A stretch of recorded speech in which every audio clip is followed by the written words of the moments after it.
A todos novamente, obrigado por terem vindo. Hoje vamos ter mais uma sessão de conversas agora na FNAC Alfragide com o Fábio Lima. Vamos aqui um bocadinho à boleia dos prémios Five Seasons, que é um prémio que já começou em 2018. E vamos ver um bocadinho também falar da evolução que o mercado tem tido desde essa altura. Vamos acompanhar aqui os prémios, o que aconteceu ao longo dos anos. Portanto, vamos falar um bocadinho quer do mercado português, quer dos vários lançamentos que têm acontecido nos últimos anos. Tentar perceber um bocadinho aqui a diferença do que tem acontecido na última década. E começo também por passar aqui a palavra ao Fábio. E o Fábio é o fundador dos prémios, entre outras coisas, entre o criador do canal Playing Season. Alguns estão a ver este vídeo através disso.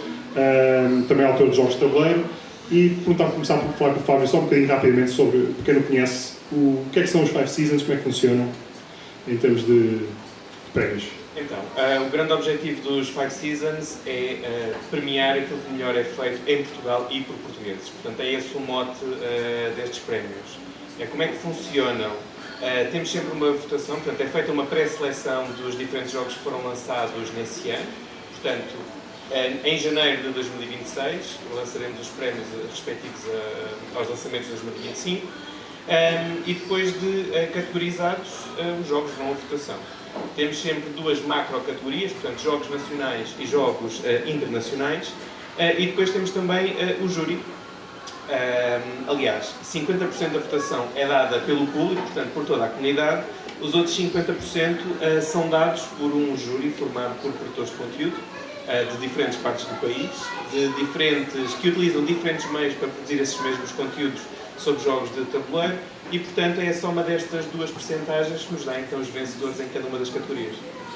E queria perceber um bocadinho como é que chegaste à ideia de fazer estes prémios, falar um bocadinho como é que começaste a jogar, como é que entraste neste mundo, de onde é que vens?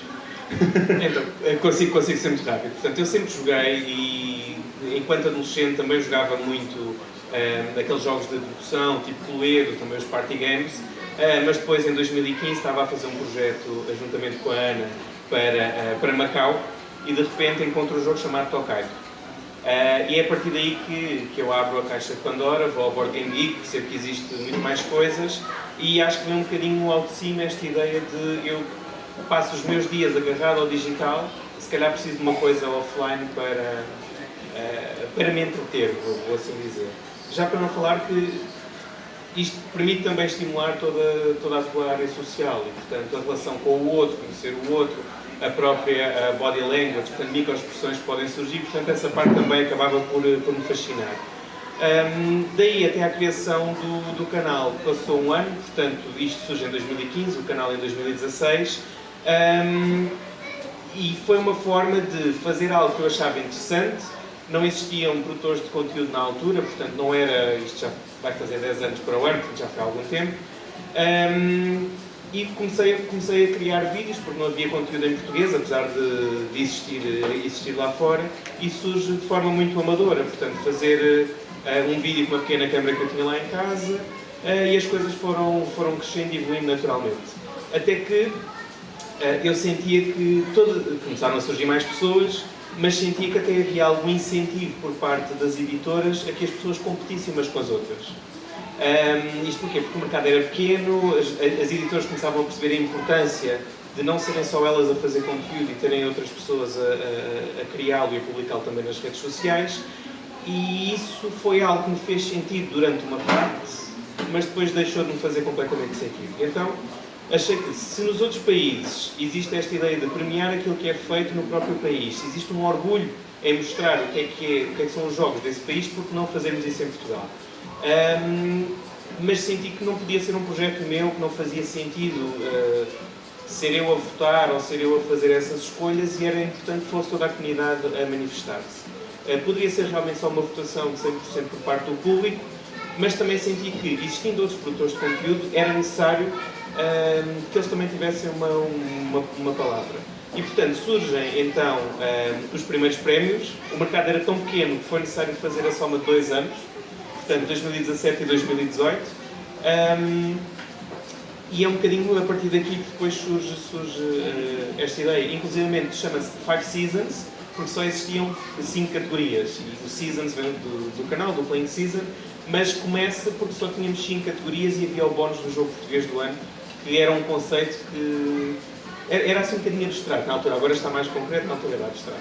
E isso também coincidiu, estavas a dizer, havia algum conteúdo publicado nas redes sociais e por aí fora, mas desde a altura que estavas a falar do canal, 2015, 2016, foi por exemplo quando apareceu alguns dos grupos de jogos de tabuleiro grandes no Facebook, e eu lembro perfeitamente de começar a ver os teus posts, por exemplo, o primeiro que eu me lembro foi ver agora o canal História, e o primeiro em que tu apareces mesmo a dar a cara, estavas vestido de pinguim. Exato. Que eu achei que podia ser uma coisa divertida, mas depois percebi que não tenho perfil para me mascarar. Mas era uma coisa que na altura acontecia muito, que era os seguidores de conteúdo darem a cara. Muitas vezes era explicar o jogo, ou um bocadinho mais formal, e tu criaste realmente. E isso nota-se que agora está. É uma coisa que acontece normalmente hoje em dia. Sim, é normal, ou seja, eu senti sempre que tinha que haver um lado pessoal nesta comunicação. Provavelmente por trabalhar em marketing e perceber que isso é importante na relação que se estabelece com o outro, mas senti que se eu estava à frente do canal fazia sentido dar a cara e ao mesmo tempo foi um teste para mim até para perceber em termos profissionais como é que o próprio YouTube funcionava. Portanto, perceber-se que o algoritmo valoriza quando tens um rosto humano, portanto há aqui um conjunto de momentos ou fatores que me levam a tomar essa decisão. Mas também foi porque não senti também que pudesse ter assim um impacto tão grande que...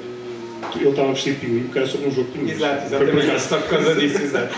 Essa parte. Sim, era o Hey, That's My Fish. Exatamente. E eu estou a falar disso porque realmente a evolução, quer do teu canal, quer dos outros canais de conteúdo, acompanha também a evolução do que são os jogos em Portugal. Certo. Em termos de qualidade técnica, estás a bocado a dizer que uma pequena câmara, hoje em dia, muitos dos vídeos são feitos com qualidade ao nível, aliás, ao nível da maior parte dos melhores criadores lá fora. Alguns, por vezes, até fazem coisas sem tanta qualidade como acontece cá em Portugal. Portanto, essa evolução já existiu claramente. Estavas a falar dos primeiros prémios. Na altura era uma edição quase especial, que foi inaugural, apanhou, como estavas a dizer, jogos que tinham sido em 2017 e 2018. Como não vi categoria internacional, um jogo como o Azul não ganhou, na altura, mas provavelmente ganharia, se ponhou. Mas foi muito focado nos jogos nacionais. Eu tinha aqui uma lista rápida, só para terem um bocadinho de ideia também da evolução que existiu. Vou dar mais foco a esta lista e depois à última, da edição mais recente. Mas, por exemplo, o Arraial foi o vencedor de jogo português do ano. O Lisboa foi vencedor do jogo de estratégia. O autor do ano também foi o Vital Lacerda, através do Lisboa. Mas, por exemplo, para jogo do ano português, na altura podes... Uma das questões que às vezes eu apanho muitas vezes, que é porque é que o Vital não ganhou nenhuma... Neste caso em particular, as regras eram... Para o jogo ser português do ano, tinha que estar, se não me engano, distribuído em Portugal, tinha esse tipo de critérios. Exatamente, sim. Ou seja, existiam limitações, porque este conceito, o que é ser um jogo português, não é? Ou seja, é só porque tem um autor português e, portanto, as limitações eram essas, não existirem regras em português. Mas, à medida que mais autores foram também publicando e cada vez mais a nível internacional, houve também esta necessidade de adaptar os prémios para aquilo que são agora, que me parece que é um modelo que faz todo sentido. O Arraial teve, eu acho que a maior parte das pessoas não tem noção do impacto que o Arraial teve lá fora, porque quer a ilustração aqui do Saraiva, quer o seu jogo do Nuno e do Paulo, que tem uma reputação muito reconhecidíssima lá fora, com jogos como o Panamax, o Manipon, o Madeira, por aí fora, já na altura. E realmente, por exemplo, o evento em Essen de lançamento do Arraial foi enorme, teve o Tom Vassell, foi um sucesso enorme, e acho que marcou também uma altura em que começou-se a apostar em jogos portugueses, com temas portugueses. Certo. Já existia antes, com a Mebo, com a Pitágoras, já fazia também alguns jogos, mas eu acho que este foi... Eu tinha estado, por exemplo, em Essen do lançamento do Viral, que era um jogo de tema não português, mas o jogo também teve um sucesso enorme, estava constantemente no top 10. Eu também teve nomeado para jogos de estratégia. Sim, exatamente, sim. Mas do tema português, e essa aposta, é uma coisa que vamos ver ao longo aqui dos vários premiados na principal categoria, que é a categoria de jogo do ano português. Vai-se notar que isso acompanha muito os prémios ao longo disso. Este jogo é um jogo... Não sei se queres dar algumas palavras sobre o jogo em particular, mas não temos muito tempo, são vários. Antes disso, deixa-me só acrescentar que é importante perceber, e tu sabes também, melhor do que ninguém, o impacto que depois tem o prémio associado ao jogo e o impacto que isto pode ter internacionalmente. A verdade é que quando os prémios foram criados, eu não percebi que poderia efetivamente ter esse impacto, ou seja, seria simplesmente um prémio e uma manifestação daquilo que o mercado português achava que fazia sentido, mas à medida que os prémios, as edições foram saindo, percebeu-se que podia ter também algum impacto comercial. Estavas a falar da questão do lançamento, Neste momento, as perguntas que já fazem, então quais é que vão ser os nomeados para o próximo ano? E é normal os editores dizerem, olha, em Portugal estás a apresentar uma editora estrangeira, este é o jogo que ganha o prémio do jogo do ano em Portugal. Por vezes também é nomeado em alguns prémios internacionais. O Viral, por exemplo, foi, posso estar a dar uma mentira, mas estava nomeado na Origins, por exemplo. Portanto, essa não é só para as pessoas na loja quando veem um jogo com o selo de prémio, que é uma das coisas que eu vou contar um bocadinho mais à frente, percebem, mas também no trabalho das editoras, quando se tem em essa, a serem lançados, sabe, 1200, se calhar off the record, se calhar tem mais, com mais lançamentos previstos para o próximo ano, é muito difícil fazer esse filtro. Portanto, tudo o que ajuda, normalmente o jogo em essa, quando saiu já de uma seguir logo ter o prémio, portanto essa comunicação é essencial e acho que cada vez tem sido mais, como se vê com o Spirit da Yars lá fora, o Ajudor em França, portanto, esse tipo de prémios acaba por ter essa vantagem. Em termos de impacto que isto teve para os autores portugueses, por exemplo, na altura, eu posso estar enganado, mas a ideia que eu tenho quando os prémios saíram é provavelmente do João Quintela está o mais partilhado. Estou nomeado nesta categoria, mas se calhar de início os autores não estavam assim tanto. É uma coisa posterior, não? Não, é uma coisa posterior, ou seja, eu acho que... Mas eu acho que é um bocadinho isto que se sente em Portugal no geral, não é? Que é, há alguém que cria qualquer coisa, não é? Não sabe o que é que isto é, o que é que isto pode dar, e portanto acho que há sempre alguma desconfiança.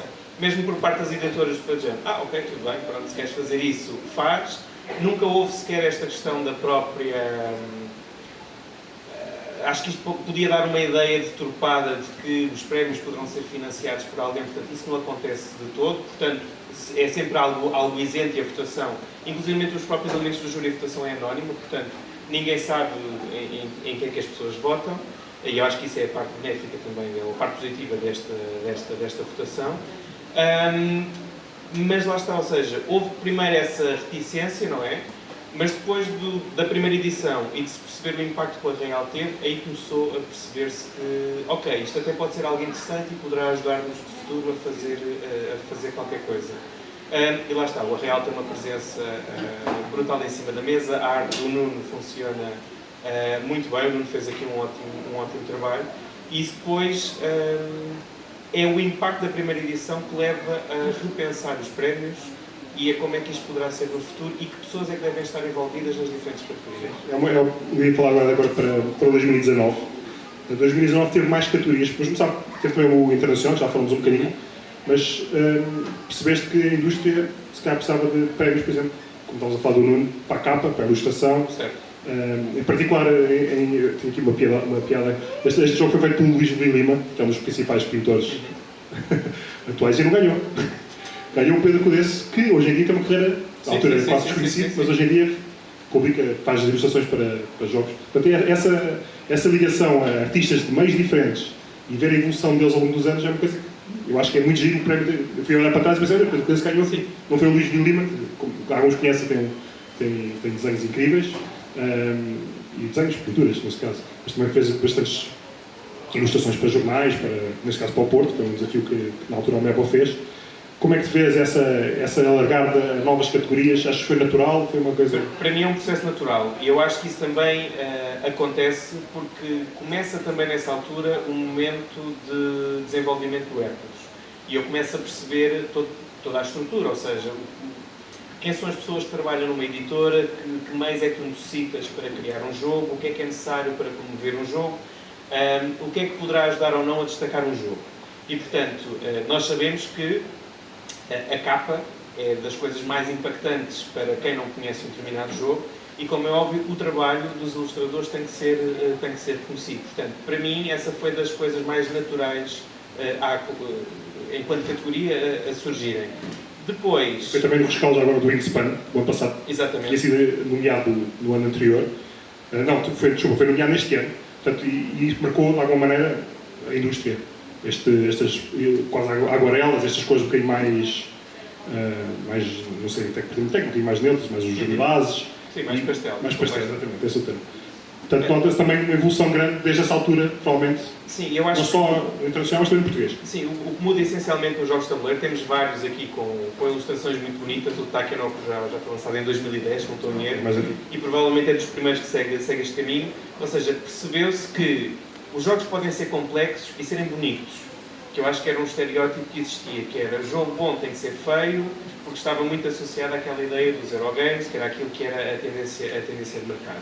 Eu acho que, e fazendo aqui uma ponta também aos prémios, o que eu percebi na altura era que, quando eu comecei, aquilo que me diziam era que o mercado são apenas os jogos complexos para os gamers, mas aquilo que eu via à minha volta era que a grande fatia do mercado estava nas pessoas que jogavam familiares, fillers e party games. E, portanto, isto é também uma forma de mostrar o catálogo de jogos que são lançados em determinado ano. O facto de se alargar aos jogos internacionais está relacionado com, primeiro, a pouca produção de jogos de autoria própria por parte das editoras e sim uma grande aposta e que contribui para o crescimento do mercado em licenças que ajudam realmente a expandir e a divulgar os jogos de tabuleiro. Portanto, se as próprias editoras também fazem um investimento nesses jogos internacionais, fazia todo o sentido alargar e ter estas duas categorias. E eu acho que isso também tornou os prémios muito mais dinâmicos, porque isto foi uma das críticas. Por exemplo, na primeira edição era obrigatório votar em todas as categorias. Na segunda edição isso deixa de acontecer e as pessoas são livres de votar nos jogos que quiserem, da forma que quiserem, podem inclusivamente passar por todo o formulário sem preencher uma única categoria. Agora, são obrigados no final para se submeter a fazer aquela pequena análise sociodemográfica para submeter o voto. Isso é muito difícil, mesmo quem está na indústria, como nós, jogar tudo. Certo. Então, a partir do momento em que vem os jogos internacionais, mesmo eu tenho algumas dúvidas que o júri consiga jogar tudo.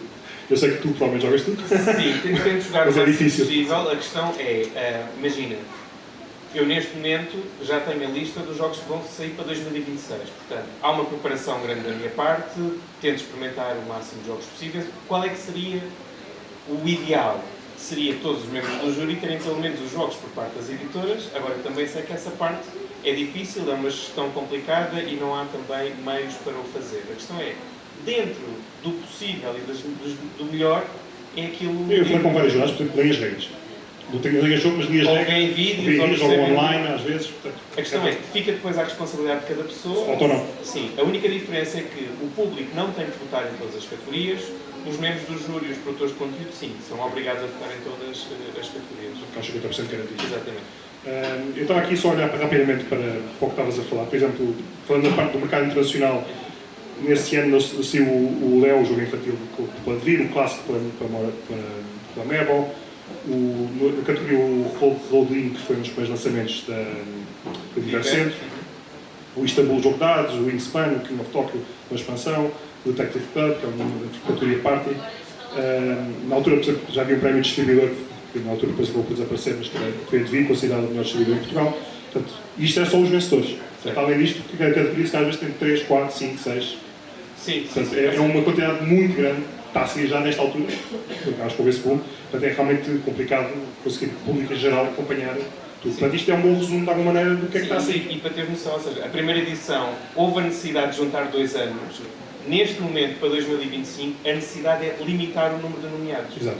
E, portanto, essa escolha feita... sempre foi algo que eu nunca quis fazer, porque eu acho que não me compete a mim ou qualquer outro elemento do júri filtrar que jogos é que devem estar nomeados, mas a partir do momento em que para uma categoria temos mais de 10 jogos, esse filtro tem que acontecer, porque senão temos uma lista gigantesca e não faz qualquer sentido. Eu estou aqui a dar só aqui uma pequena nota. Neste ano, por exemplo, os nomeados para o jogo do ano foi o Seis Castelos, o Carrossel, o Garum, o Gelato Mil, do editor do João Quintela Martins. No ano anterior, havia muitas pequenas editoras, tal como a do João Quintela, e isso é um bocadinho que tem merecido, algumas são nomeadas, mas tem um bocadinho desaparecido. Ou as editoras cresceram, ou os autores destes pequenos jogos foram trabalhar, se calhar, com outras editoras. Portanto, esse crescimento também nota-se muito, e acho que é um passo normal de um mercado que começa a cada vez a ficar mais maduro, e isso no mercado nacional, no mercado internacional, quando o mercado nacional sempre foi já nos últimos anos, pela MEP, ou pela Devir, pela Pitágoras, vai ser também nos prémios, mesmo nos prémios internacionais, mas que aos poucos começa a mudar, com a entrada do Maldito, com a Divercentro, que começou a fazer alguns jogos localizados, Salta na Caixa, que está o exemplo do Taken, que tinhas falado há bocado, é um jogo mais antigo, mas foi quando a Salta na Caixa lançou o primeiro jogo localizado em Portugal. Portanto, esse mercado... Deixa-me só acrescentar o porquê. Porque às vezes as pessoas não percebem, ou seja, só podem estar nomeados os jogos internacionais que tenham obrigatoriamente regras em português. E isto porquê?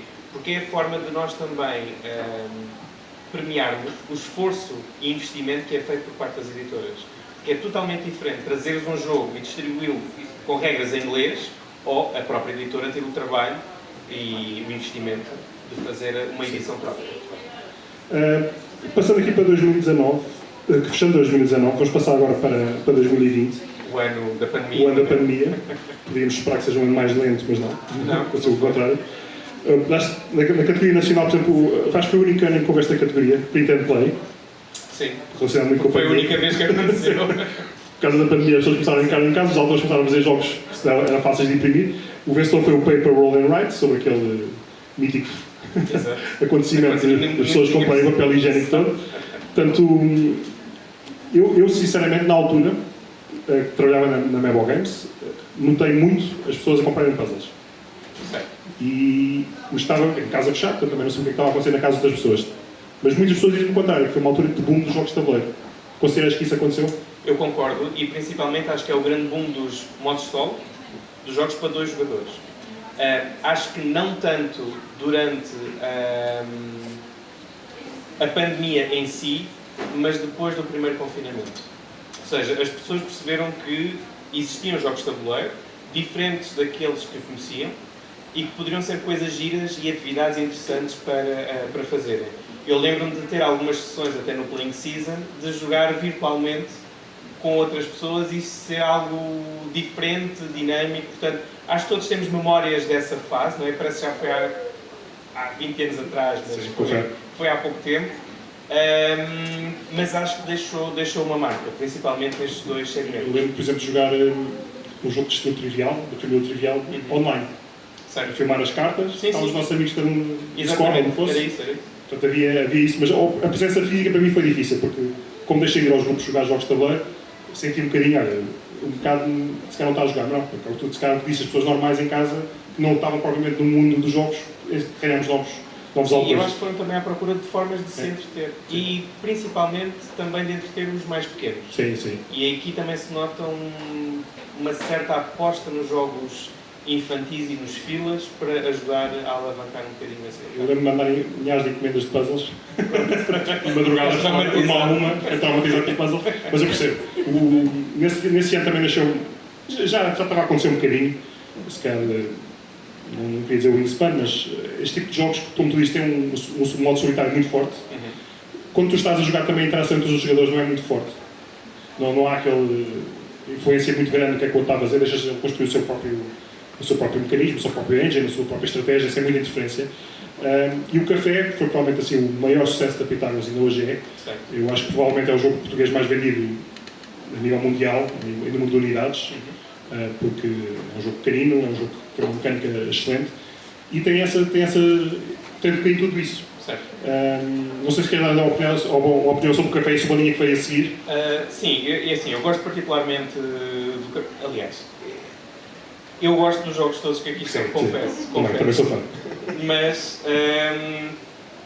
o Café eu acho que tem uma perspectiva diferente, que é o que tu dizes. Apesar de ser um jogo competitivo, é muito solitário, é eu resolver o meu próprio puzzle, não é? Mas acho que foi também dos primeiros jogos da Pitágoras, e eu acho que funcionou tão bem e teve uma boa penetração no mercado, porque entrou também com um preço bastante acessível. E também se sente que existe esta preocupação das pessoas relativamente ao preço, principalmente depois quando olhamos para a Espanha e se percebe a relação entre qualidade e preço que se paga. E portanto, o Café é com uma caixa pequena, bastante portátil, um jogo bastante dinâmico, ou seja, é um jogo com ações simples, mas onde eu vou tentando otimizar as minhas jogadas, e acho que isso foi algo que cativou as pessoas. E que também levou a que se fizesse aqui muito bem esta segmentação do que é que são os jogos familiares, os jogos um bocadinho mais experientes, o que é que são jogos complexos. Para mim está muito claro, e eu consigo fazer muito bem esta divisão. Se tiver alguma questão também posso falar diretamente com as editoras para perceber. Para vocês isto é mais este ou outro posicionamento, mas a partir daqui senti que o que era a minha opinião relativamente à classificação poderia não ser a mesma. Não é. Para os próprios autores, para as editoras. Posso dizer que uma das pessoas que foi um dos comentários que eu recebi na altura, relativamente ao Wingspan, em que me disseram que o jogo era um filler game. Foi algo que me chocou. Disse, é impossível este jogo ser um filler game. E a resposta da pessoa foi: mas eu jogo jogos tão complexos que quando jogo o Wingspan, para mim é um filler game. E, portanto, a verdade é que não é essa a classificação normal que o jogo deve ter.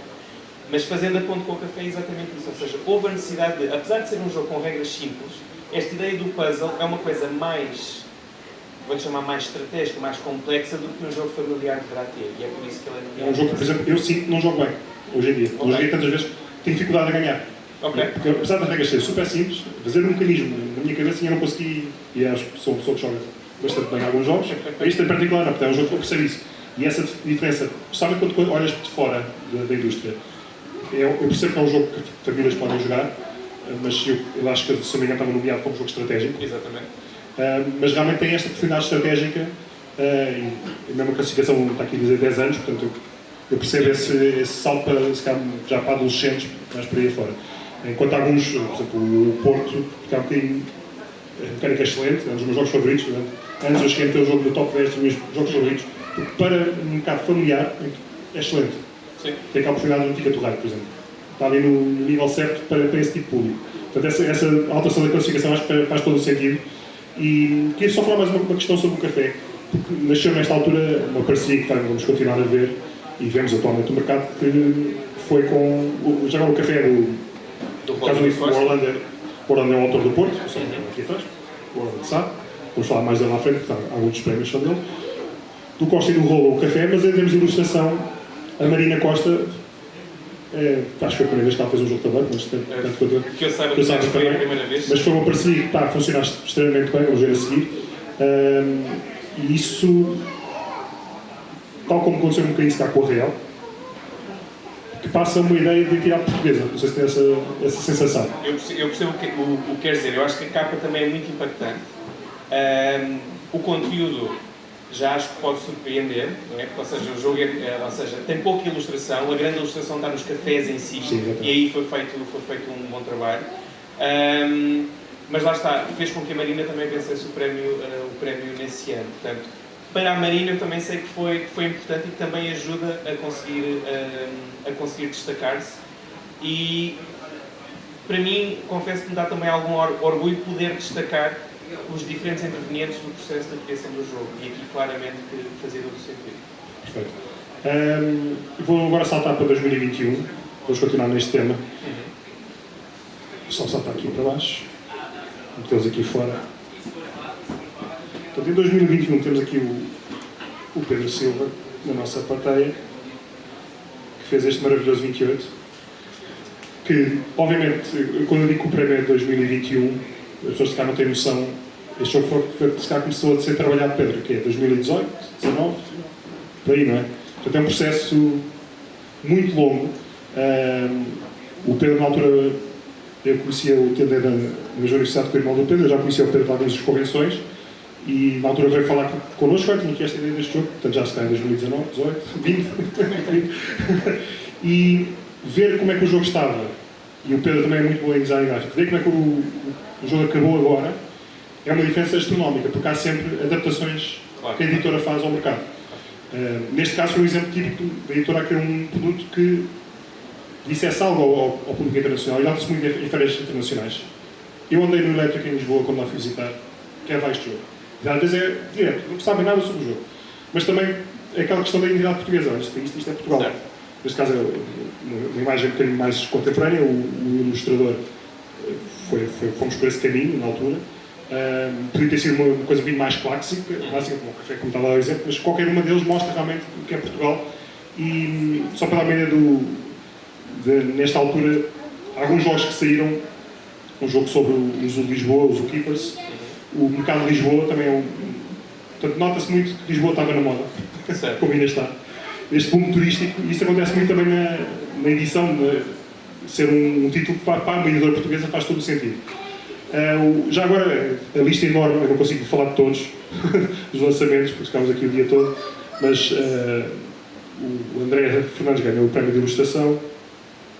Em jogos temos o Critical Place of Can't Stop Sony, este ano que foi editado em Portugal, em português.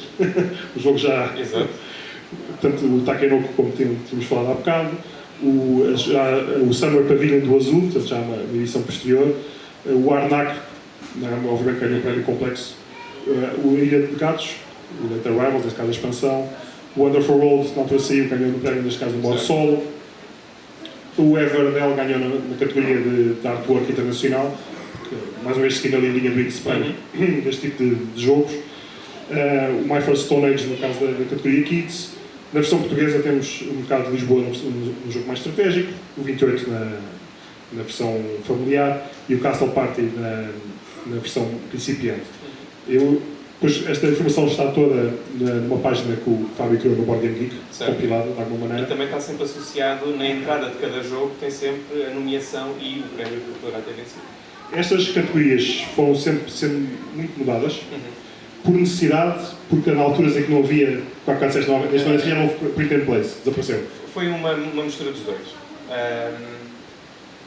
Foi perceber o que é que realmente seria a nomenclatura certa para cada categoria. Foi, imagina, por exemplo, nem sempre temos expansões, portanto poderá não fazer sentido ter essa categoria.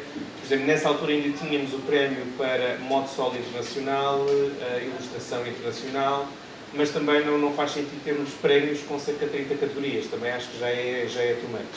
Portanto, aqui será restringir apenas àquilo que é o mais importante, sendo que para mim é fundamental valorizar o que é nacional. E portanto, daí que mantemos a questão do ilustrador, aumentámos o ano passado mais uma categoria, já lá vamos, e para o ano vamos ter também uma nova categoria. Portanto, não é tirar protagonismo aos jogos internacionais, como é óbvio, fazem todo o sentido e vão cá continuar, é também perceber dentro dos nacionais, lá está mais uma vez, quem são os intervenientes e de que forma é que os podemos também premiar. Faz todo sentido. O 28, queria só deixar uma nota que o jogo tem uma campainha lá dentro, que a gente comentou. É verdade, sim. Os meus gatos adoram, tenho que só dizer. Que parece um gimmick, mas é incrível. Sim, sim. A presença em mesa triplica. O interesse das pessoas que veem o jogo e experimentam. Portanto, eu acho normal, tendo em conta que havia jogos muito bons, obviamente, este ano, mas a combo, com um jogo familiar, eu acho que está no spot on, de diversão, com estratégia, portanto, faz todo o sentido. E eu sei que o Pedro vai ter mais jogos um mais complexos no futuro, certo. Mas aqui tem um exemplar excelente.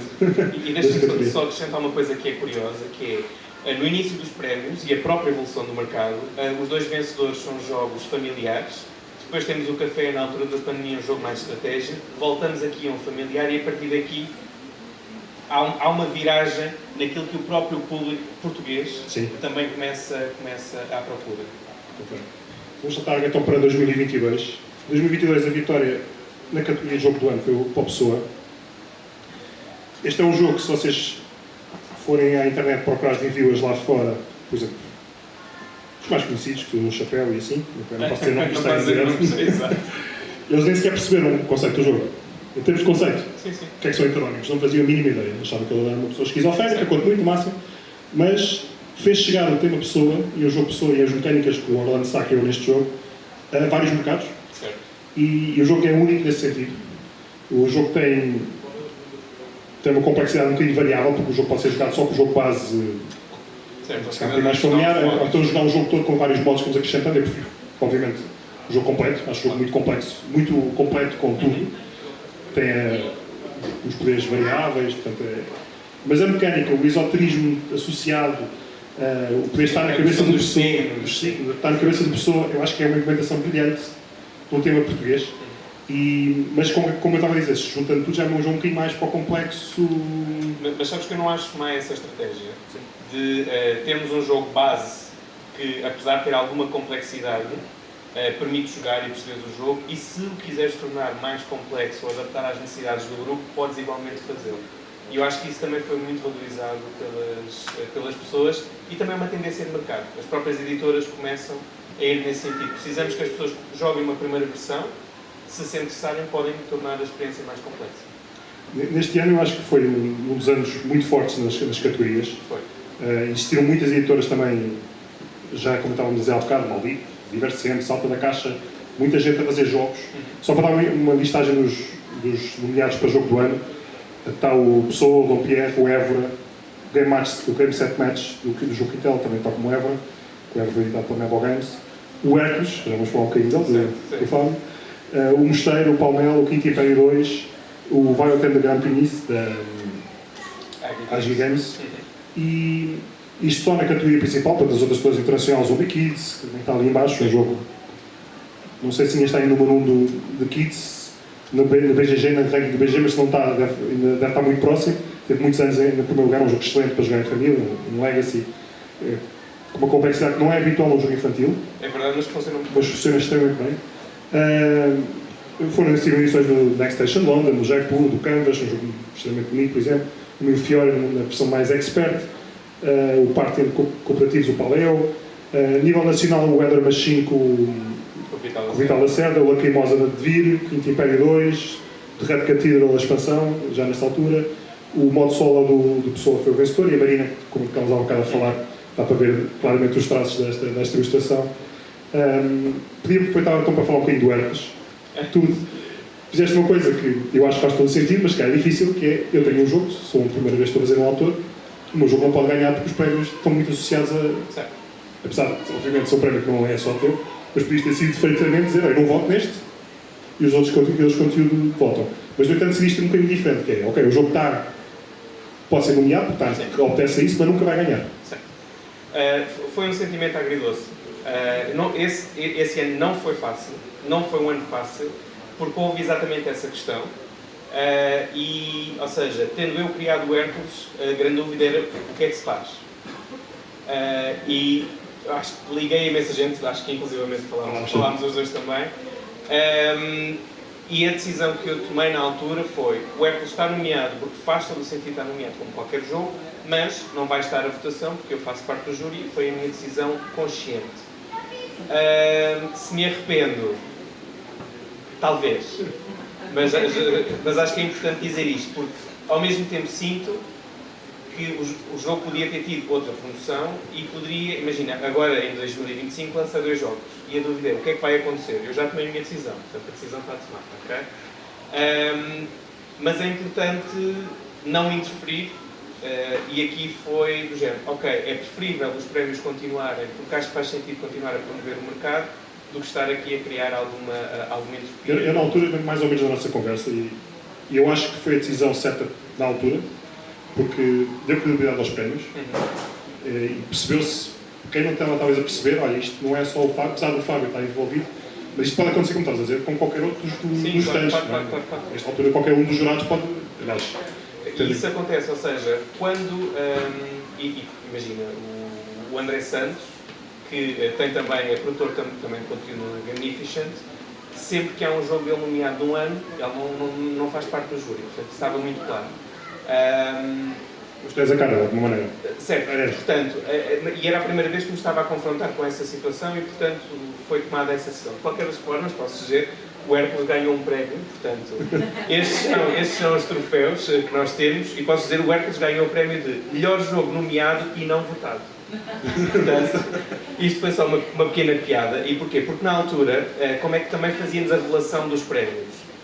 Nas 2 primeiras edições, eu fazia um vídeo onde eu aparecia a revelar os vencedores. A partir da pandemia, visto que estávamos todos juntos no online, houve também aqui a necessidade de juntar todos os produtores de conteúdo que faziam parte dos membros do júri e fazer as revelações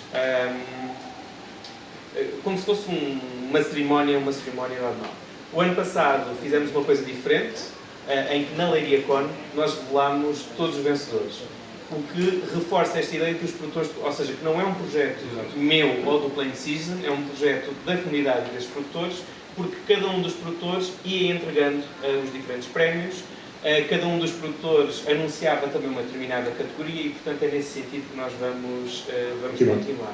Mas também te posso dizer que foi muito difícil e a parte que me fez, inclusivamente, pensar se vale a pena continuar ou não, foi, houve uma pessoa que me ligou e que me disse: classificaste mal o meu jogo. E aquilo foi uma discussão ao telefone, e aquilo foi difícil, porque é do género. Estás a fazer um projeto pro bono para beneficiar toda a comunidade, não vale a pena estar um a remar para a frente para ter 2 a remar para trás. Não é? Portanto, essa parte foi muito difícil. E o investimento é grande, porque tu compras todos os teus jogos. E ao mesmo tempo, ou seja, eu estava a sacrificar a não presença do Hércules E foi um processo difícil, e quando foi a edição seguinte, eu demorei muito tempo a decidir se valia a pena continuar ou não. E o custo de fazer os prémios é tudo assumido por vocês, na Sim, por mim só. não sei se outros jurados é que contribuíram, mas é totalmente eu. Portanto, alguns jogos, obviamente, como tens o canal muito conhecido em Portugal, as editoras oferecem, mas muitos deles também tens que os adquirir, tal como acontece com os outros. Não, exatamente, mas a questão é as próprias editoras oferecem a toda a gente. E isso fazia parte. Ou seja, a ideia da comunidade e dos próprios produtores de conteúdo era, mais uma vez, reforçar os produtores estão juntos e não é uma coisa de divisão. Portanto, a perspectiva inicial de que as próprias editoras podem tentar separar as pessoas, aqui reforça-se que não, e que só se trabalharmos todos em conjunto... Sim, faz sentido. E eu percebo o que estavas a dizer, é muito difícil classificar jogos. Sim. Por exemplo, nós estamos aqui na FNAC, na altura houve uma conversa com a FNAC sobre a classificação dos próprios jogos na FNAC, é uma coisa relativamente simples. Sim. Mas, parecendo que não é assim tão simples. Para uma pessoa de fora, não conhece o mercado, quando entrar aqui, o que é um jogo familiar, o que é um jogo estratégico, o que é um filler, isso é uma classificação difícil de obter. Portanto, mesmo eu olho para um jogo meu, que de criação própria, como a Floresta, que vamos falar um bocadinho a seguir, e eu, para mim lá fora, como é que ele está classificado, para mim é claro, cá em Portugal pode não ser.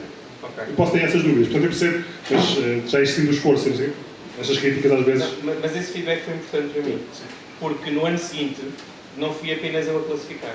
Ou seja, neste momento o processo há uma listagem de jogos e todos os membros do júri classificam os jogos.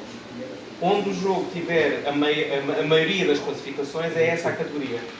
Acontece às vezes eu não concordar com ela, mas é uma democracia e portanto temos que ir nesse Eu lembro perfeitamente de receber e-mails a dizer estes jogos, se classificas nessa categoria, sim ou não? Depois a editora às vezes está a influenciar um bocadinho, mas é um bocadinho também às vezes uma parte mais comercial que não tem problema com os prémios. Sim, exato. Neste momento o que acontece é, em caso de empate, podemos ir ao vídeo-árbitro, não é? Neste caso que é a editora, só para perceber se realmente...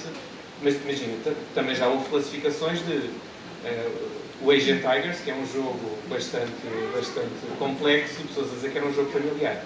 Portanto, também percebes que dentro do próprio júri podem existir estas discrepâncias, mas faz parte, porque cada pessoa pensa de forma diferente. Mas é difícil não achar que o Asian Tigers é um jogo complexo. Sim, mas... Vai lá quem a maioria, não é? Mas eu percebo, o Inspan não estás há bocado a dizer. Eu tenho amigos meus que jogam este jogo comigo em meia hora. Certo. E eu vou jogar com uma pessoa, uma família normal, se calhar demora 1h30. Sim. É complexo, portanto. Mas é um bocadinho a experiência das pessoas. E é só perceber o que é efetivamente esta classificação do jogo.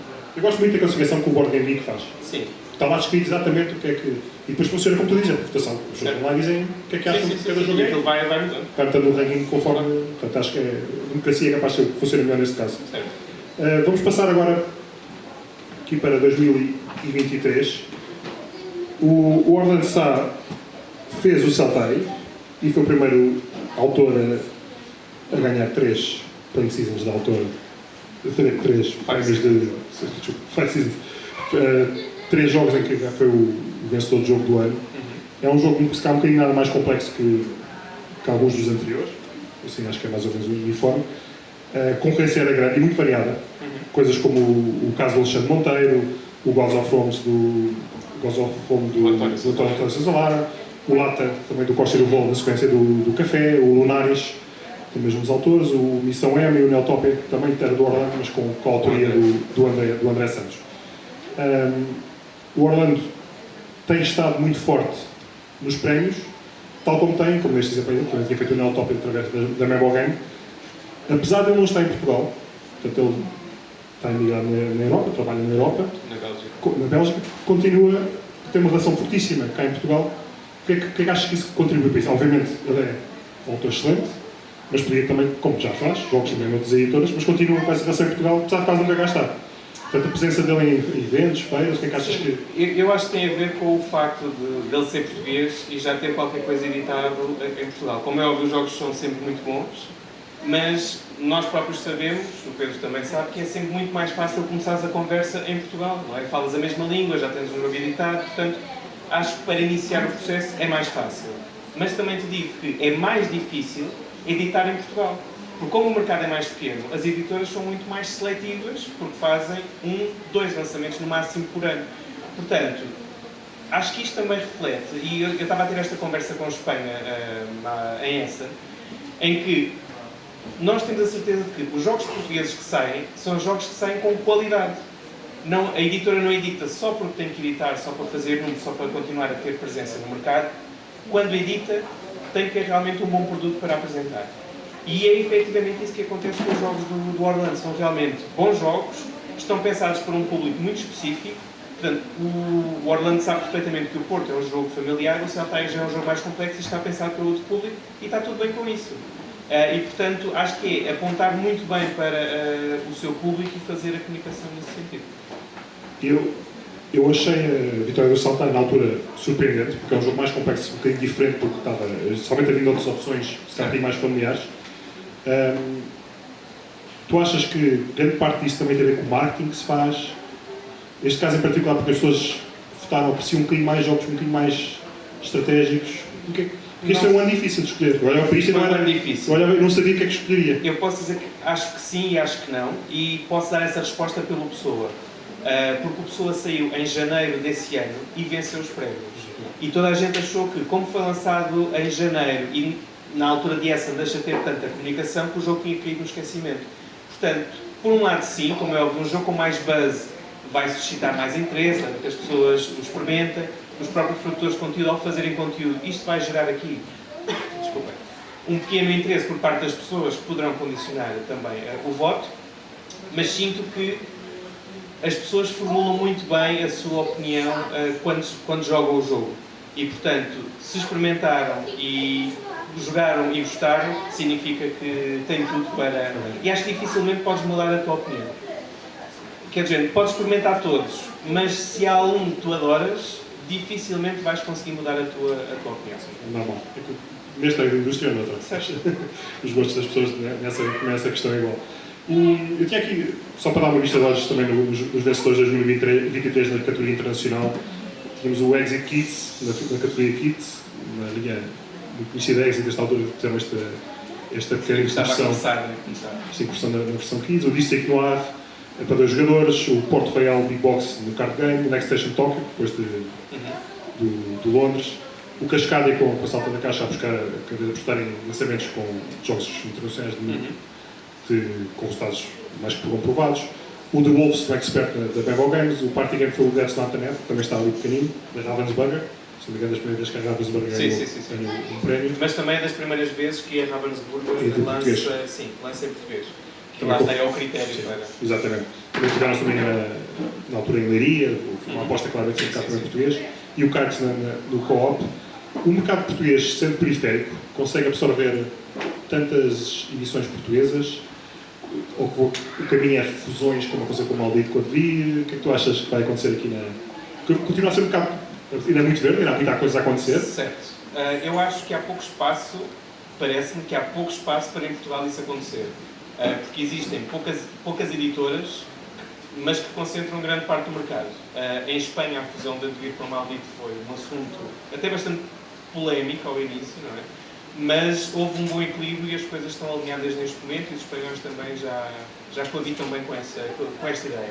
Em Portugal, eu acho que não há espaço para isso acontecer, mas também, por exemplo, se a Asmodi andou a comprar várias empresas, se a Asmodi, por exemplo, comprasse uma concretamente em Portugal, acho que aí teria uma fatia gigantesca do mercado e que até poderia condicionar o próprio crescimento do... Estava a lembrar que a Mebo, na altura, fez uma fusão com a Piaf, mas foi uma coisa muito específica. Sim, ou seja, porque aí havia a questão de Espanha, a questão de Portugal... Claro, a questão de distribuir muito, a Piaf não criava jogos, só distribuía. Exatamente. Foi uma coisa mais... Sim, portanto foi uma win-win para concentrar nas duas vertentes. Mas sim, eu acho que o mercado tem muito para crescer. A minha questão é os pontos de venda. A FNAC é fortíssima,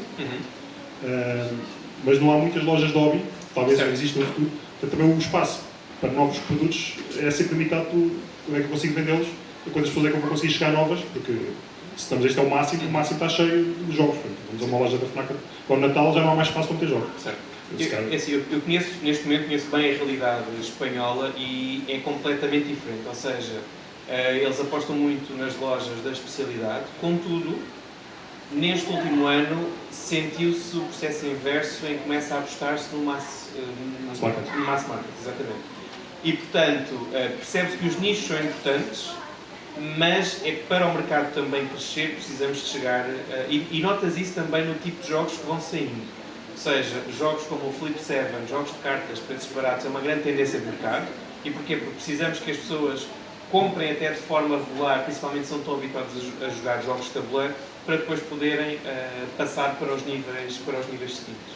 Em Portugal, eu estava a falar da FNAC, que é um exemplo típico de loja com muita variedade de jogos, mas o mass market é fortíssimo na mesma, obviamente com jogos não tão complexos, mas que para fazer a entrada de novas pessoas no mercado, sabem muitas vezes com descontos, com preços, pessoas que compram coisas que não estão à espera que sejam incríveis e paixão. Sim, é verdade. Portanto, é bom saber essa qualidade de todo o mercado. Vários exemplos de lojas que apostam em jogos, mesmo não sendo a linha deles principal de venda. Portanto, é bom esse mercado existir. Agora, o mercado é pequeno. Eu também estou convencido que vai fazer um crescimento parecido com o de Espanha, porque o mercado português tem, se calhar, 10 anos de atraso. Sim, é sempre aquela coisa, 10 em 10 entre Portugal, Espanha e França e Alemanha. Vamos por aí, mas eu acho que vai... Agora, eu também não tenho a certeza. É uma forma muito honesta, que eu não sei como é que o mercado vai evoluir em termos de editoras estrangeiras a querer entrar, editoras novas a fazer jogos, porque fazer jogos é relativamente fácil. O ponto de entrada para fazer um jogo e editar um jogo não é uma coisa tecnológica muito difícil. Sim, a grande questão aqui é o investimento de... Sim, mas assim não é muito grande. Eu acho que é mais o investimento do know-how. O know-how é que faz a diferença. Sim. Mas imagina, mesmo as editoras espanholas para editarem em Portugal, para entrarem em Portugal, têm alguma dificuldade. Porque, lá está, apesar de terem o jogo, precisam da distribuição. Sim. E como a distribuição está mais limitada ou mais concentrada, torna-se também mais difícil conseguir ter espaço para colocar cá os seus jogos. Sim. Por isso é que algumas editoras portuguesas estão a fazer também a aposta grande, não só nos jogos próprios, a criar edições portuguesas, porque faz todo sentido este crescente. Vou saltar agora já para o último ano, já não temos muito tempo, mas ainda conseguimos falar um bocadinho do último ano e do futuro. No último ano vou fazer publicidade de um jogo meu, meu e do Schmeck Voskodiak. Vou tentar dizer o nome dele mais ou menos bem, mas é mais ou menos isto. Este foi o melhor ano de todos, como é óbvio. Está aqui o prémio. Vim buscar aqui o prémio de jogo do ano pelo Floresta. Pessoalmente foi... Eu não tinha bem a certeza como é que o jogo seria recebido, especialmente pela crítica e pelo público em geral, porque o jogo foi feito sempre de início com uma perspectiva muito internacional. Obviamente o deu português. O jogo foi também muito em parceria com o feedback da Arcane Wonders, que queria um jogo com muito fogo e muitas coisas a acontecer, muito dinâmico.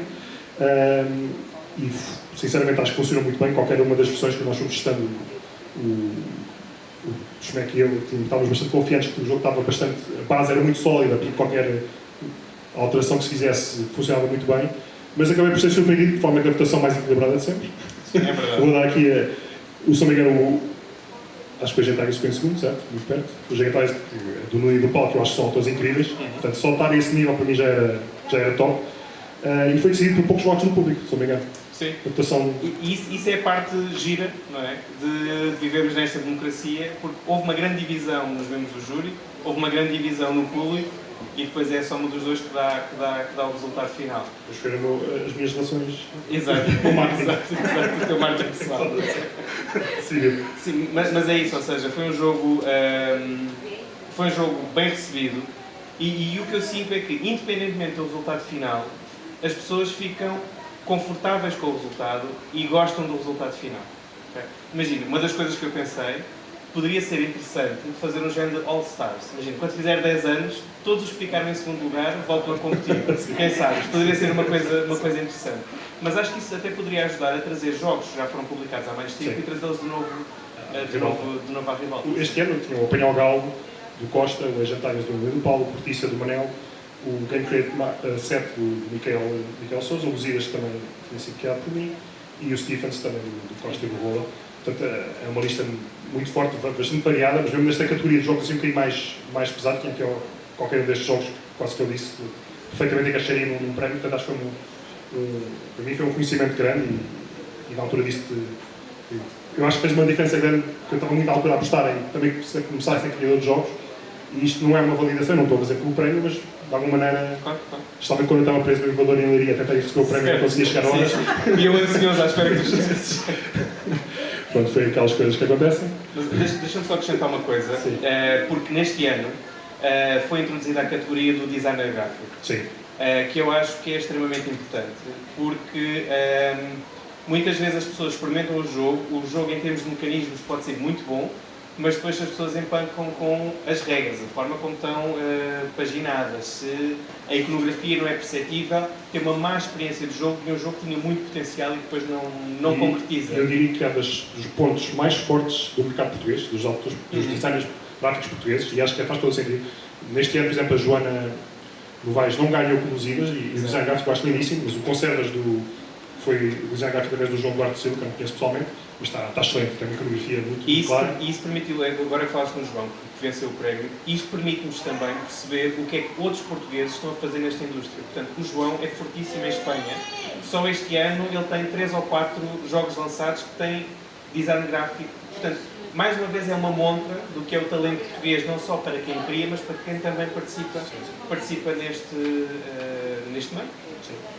Neste ano o ilustrador que ganhou foi o Pedro Codesso, que tínhamos falado lá atrás, Sim. com o Windmill Valley, que é uma gestão lindíssima de paisagem holandesa. Sim. O modo solo foi o Stephens, a expansão foi o White Castle do Matcha, que já tinha, o ano passado, em 2023, há 2 anos, ganhou como jogo experiente. O Age of Tigers ganhou o jogo mais complexo, o jogo experiente foi o Floresta, o familiar o Cities, se não me engano está para pedir, e o iniciação foi o Lusíadas. No mercado internacional temos o Fuzzies, um jogo pompons muito na parte kids. 2 players, o Mindbug do Richard Garfield, se não me engano. Um jogo que tenho lá, mas não experimentei. Não acontece com alguns destes. O Next Station de Paris. O Funcraft, que tenho aqui. Uma versão lindíssima que salta na caixa trouxe para Portugal. Mais um daqueles exemplos de design gráfico, de ilustração, mecânicas simples, familiares, mas que funcionam tudo combinado bastante bem. O Forest Shuffle, que se não me engano também está aqui, Vida na Floresta, a versão portuguesa da Nova Games, um dos meus jogos favoritos de sempre, que já joguei mais vezes do que devia. O modo complexo, o Pantanu, um jogo um bocadinho mais pesado, com muitas peças. A expansão foi o Lost Wings of Arnak. O party game, o Sushi Go Party, que finalmente foi editado em português. O Sushi Go, que é um sucesso. Nós não tínhamos aqui, mas poderia ser claramente um dos exemplos aqui. E no Co-op, um jogo que me surpreendeu muito, que eu não sou muito jogo com jogos cooperativos. Nem sou muito jogos de estilo Carcassonne, mas o Beacon Patrol, eu experimentei essa na altura no stand da Panda Salles, que a editora que fez. Foi uma aposta, acho que, fortíssima da Devir, e faz todo o sentido para o nosso mercado. Não muito complexo, mas um jogo que funcionou bastante bem. E a expansão adiciona também uma estratégia interessante. Eu queria dar só uma nota também sobre o futuro dos prémios. Se não me engano, disseste que eram 20 criadores de conteúdo a votar. Sim. E cada vez há mais criadores de conteúdo. Certo. E é uma coisa que tu pensas alargar, pensas mudar a distribuição, para ti 50-50 é perfeito. Eu não tenho qualquer problema em alargar. Acho que é totalmente diferente termos um produtor de conteúdo que tem um trabalho regular ao longo de 2, 3 anos do que ter alguém que surgiu há 2 semanas. Portanto, acho que há que ter também um bocadinho essa noção. Também há pessoas que decidem não participar por algum motivo, ou porque deixaram de fazer produção de conteúdos, ou não têm tempo, ou não jogaram tanto. Portanto, é sempre feita essa validação. Portanto, para mim não existe qualquer problema em largar-se e achar que faz sentido. Eu acho que todo o evento de entregar os jogos na Liga Icon, que é um dos principais eventos em Portugal de jogos também, quem não foi está obrigado a ir. Mas faz todo sentido, como tens lá também os criadores de conteúdo quase todos, eles entregarem os prémios, fazerem esse... E é também mais fácil para as próprias editoras e autores estarem eles não fiquem presos ou atrasados como eu. Sim. Não, mas este ano, ou seja, o ano passado foi a primeira vez que fizemos. Acho que funcionou muito bem. Mas para quem lá estava funcionou muito bem, para quem estava a ver o direto de fora com algumas limitações técnicas que serão resolvidas este ano, é uma coisa que eu normalmente não costumo fazer, que é pedir ajuda. E vou fazê-lo este ano com os outros produtores que estão mais por dentro desse tipo de transmissões e que me vão ajudar também nesse processo. Nós estamos ali com problemas de transmissão neste momento. Ok, sem problema, sem acabou, não há problema. Estamos uma coisa a pagar. Sim. E portanto, não há qualquer problema e inclusivamente vamos ter uma nova categoria que se chama produção. Ou seja, vamos premiar a qualidade dos componentes, a aposta que é feita e mais uma vez olhar para o mercado português, perceber que a fasquia está a aumentar e que os prémios têm que acompanhar nesse sentido. Exatamente. Para o futuro, não sei se queres revelar já mais coisas sobre os nomeados, vais guardar para o lançamento? Não, acho que é melhor guardar. Eu tenho uma ideia, ou seja, A questão é, para nomear ou para encontrarmos o jogo português do ano, que é sempre a parte mais difícil, o jogo tem que cumprir 2 de 5 critérios. Portanto, pode ter autor português, editora portuguesa, tema português, ilustrador e, neste momento, também designer gráfico. Portanto, se cumprir destes 2, está automaticamente nomeado. Então é só ir para casa fazer matemática. Exatamente, e perceber quem é que poderá estar. Sendo que esta questão do tema português também é importante, porque se alguma editora estrangeira apostar no tema, mas juntar um autor, um ilustrador ou então um designer gráfico, está também a apostar em talento nacional e isso também revela o que é que pode ser o jogo português. Achas que vem daí porque todos os vencedores têm sido um álbum do jogo do ano, um domínio um bocadinho da Pitágoras e da Mel Games, faz sentido, são quem está a lançar mais jogos com essa classificação. Achas que vem daí no futuro um futuro vencedor? Uma editora estrangeira que aposta, isso, ou achas que vem... E será o público e o júri a decidir. Eu acho que, como é óbvio, a partir do momento em que temos mais autores a trabalhar lá fora e a fazer coisas, que essas probabilidades aumentam.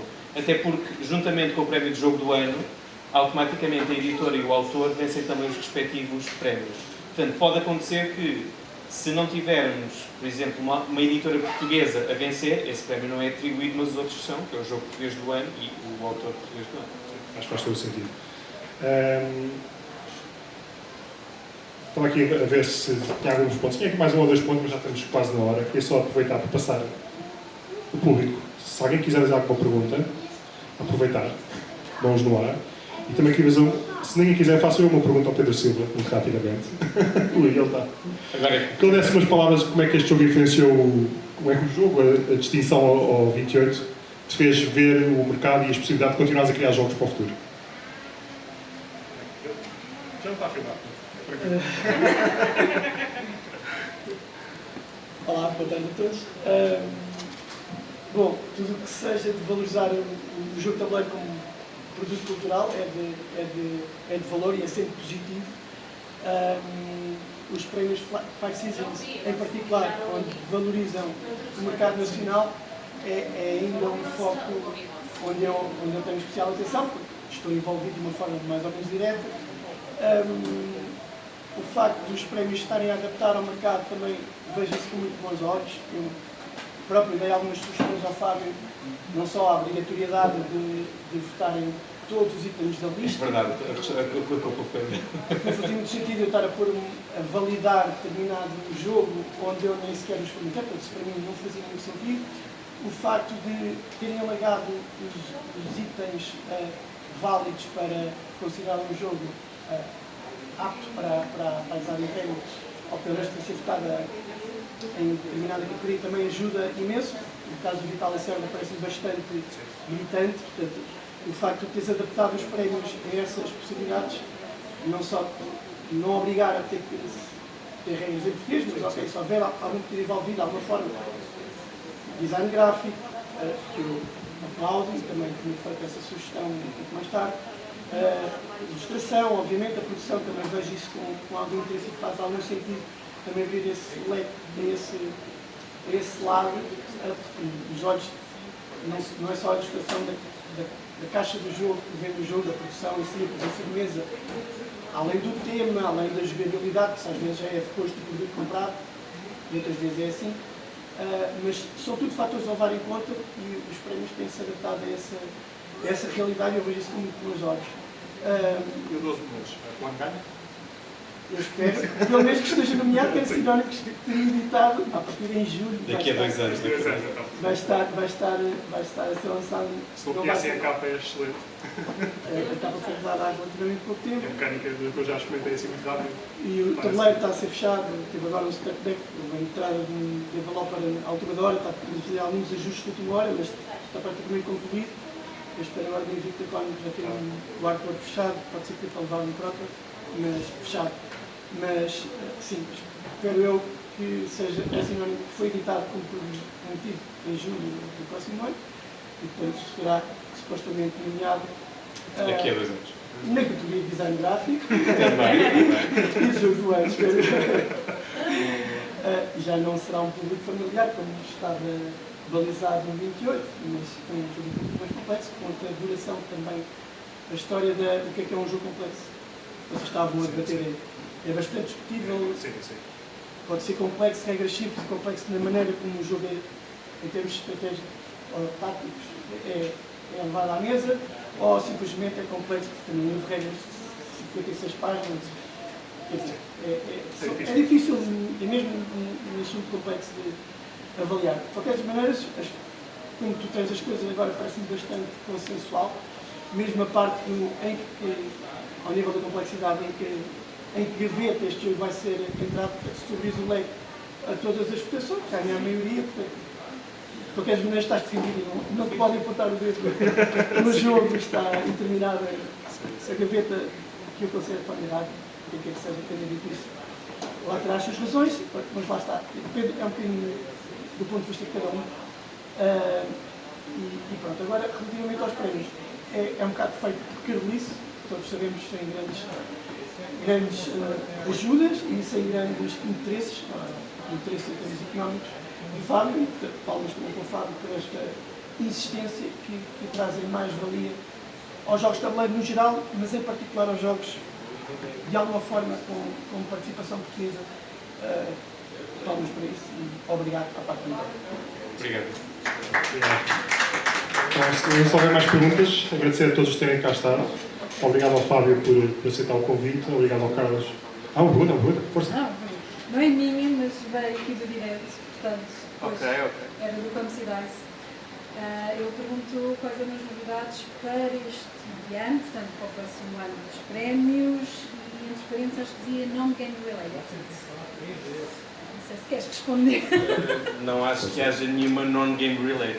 Pronto, eu acho que era isso que estava lá entre parênteses. Ou seja, como é óbvio, é perceber que produtores de conteúdo é que poderão querer fazer parte do júri ou não, portanto vamos seguir exatamente os mesmos moldes, vamos ter a categoria nova